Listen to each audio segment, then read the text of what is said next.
Hi everyone, Sam again. Time for another science experiment. Today we're going to be looking at objects and seeing if they float or not.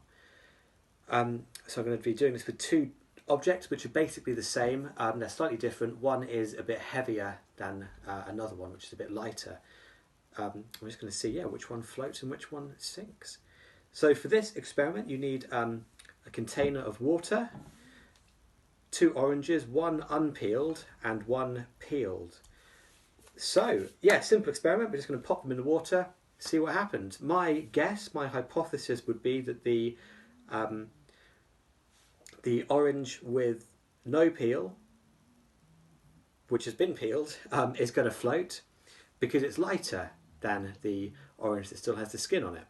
And generally lighter things are less likely to sink than heavier things, aren't they? I'm thinking if I'm in a swimming pool and I lay on my back, generally I'm going to be floating on the surface, whereas if you then start to put really heavy things on top of me, I'm likely to start sinking down.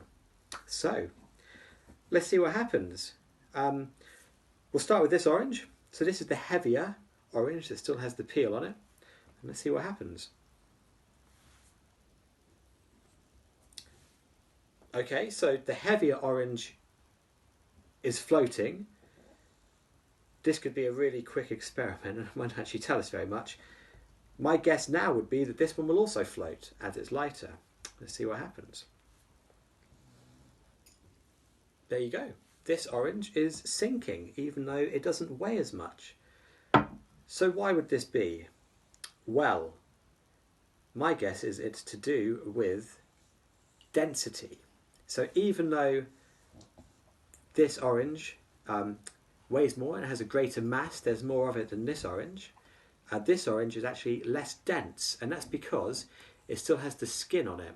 And within the peel of the orange are lots of little air pockets. It's a very porous skin that it has, and those air pockets make it less dense than this one, and so the less dense object floats.